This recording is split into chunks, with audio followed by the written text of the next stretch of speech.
You know, in the history of science, we usually hear stories of triumph, of discovery. This is not one of those stories. This is a story of scientific horror, about an object so malevolent it eventually earned the name the Demon Core. I want you to imagine working late in a completely silent laboratory. All of a sudden, the air right in front of you just glows. An eerie, electric blue. There's no sound, no explosion. Just a silent, instantaneous signal that you've received a lethal dose of radiation. This was the terror that was lurking in the labs of Los Alamos. These words were spoken by the Nobel Prize winner Enrico Fermi. It was a warning. He saw a colleague, a brilliant man, just playing with the laws of nature, treating the most dangerous thing on Earth with this cavalier confidence. It turned out to be a chilling prophecy of the tragedy that was to come. So the antagonist of this story, the villain, it isn't a person, it's an object. A perfect 14-pound sphere of metal that held the power of the sun and, it seems, a deep-seated curse. This sphere was basically the third atomic heart, forged for a war that ended before it could ever be used. So you have this unused weapon of mass destruction just sitting in a New Mexico lab, waiting. The scientists, they actually called it Rufus at first, a really casual name for something capable of such apocalyptic violence. And if you held it, you'd feel this strange, gentle warmth radiating from inside. That was the heat of radioactive decay. It was this deceptively benign quality, like the quiet hum of a monster at rest, hiding an absolutely immense and terrible power. So what exactly were they doing with this thing? Well, they were performing what they called criticality experiments. They would surround the core with materials that bounce neutrons back into it, pushing it right to the very edge of a self-sustaining chain reaction. It was a reckless, hands-on game of chicken with the fundamental laws of physics. They had a nickname for it. They were tickling the dragon's tail. And, well, it wasn't long before that dragon bit back. The very first incident established the lethal stakes of this game and the devastating cost of a single, simple mistake. So picture this. It's a quiet August evening, and physicist Harry Daghlian decides to work late. And he's working alone, which was a huge breach of protocol. He's meticulously stacking these heavy tungsten carbide bricks around the core. As he reaches to place the very last one, it slips.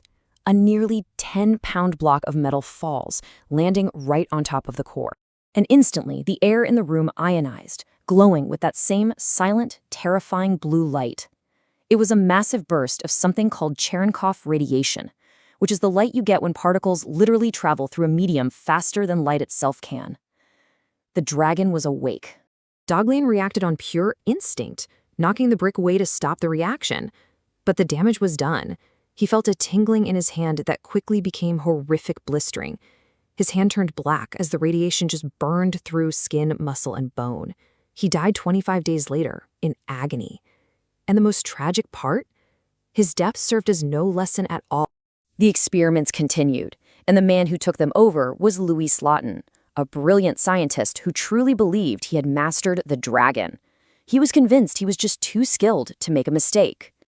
Louis Slotin was a legend at Los Alamos. I mean, this was the chief weapon maker, the guy who assembled the first atomic bomb for the Trinity test. He was famous for his blue jeans approach to science. Totally fearless, charismatic, and he possessed this fatal overconfidence in his own abilities. His method was just sheer audacity.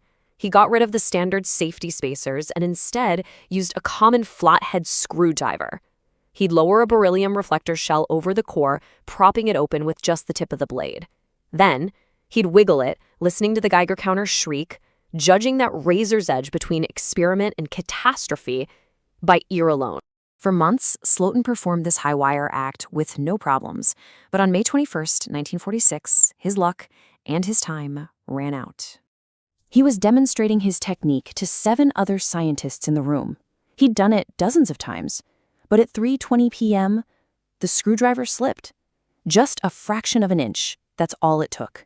The beryllium shell dropped, completely enclosing the core. In an instant, it went supercritical. The sensory assault was immediate. That same intense blue light, a wave of heat that just washed over everyone in the room. And Slotin himself reported a sudden sour taste in his mouth. That's the taste of radiation ionizing the very air he was breathing. With pure reflex, he tore the shell off the core with his bare hand and stopped the reaction. He stood up, looked at his terrified colleagues, and with this just calm finality, he said, "Well, that does it." He knew. In that exact moment, he knew he had just received a fatal dose. He was a dead man. What followed was a gruesome countdown to the inevitable. But even as his body began to fail him, Slotin performed one last heroic act of science. Knowing he was doomed, he ushered everyone out, and then had them come back and stand in their exact positions.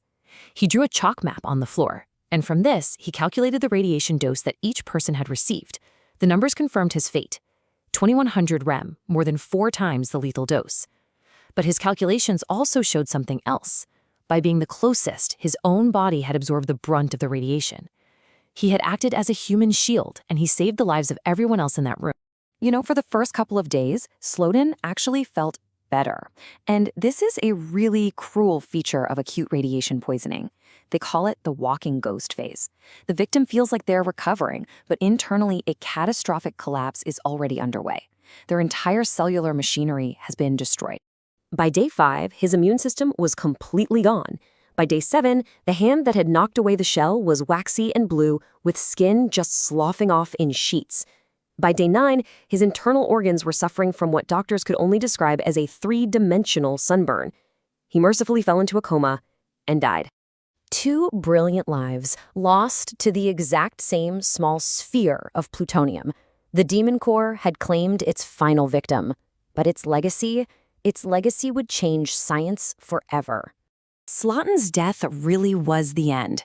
The hands-on cowboy era of nuclear physics was over. From then on, remote controls and robotic arms became mandatory. And the Demon Core itself, it was finally deemed too dangerous to even study.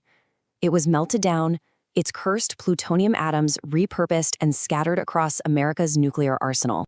So the core is gone, but its story, it serves as the ultimate warning of the atomic age. That hubris in the face of nature has absolute and horrifying consequences. And it leaves us with a haunting question for our own time. We might have melted down that one demon core, but how many new, more complex dragons are we tickling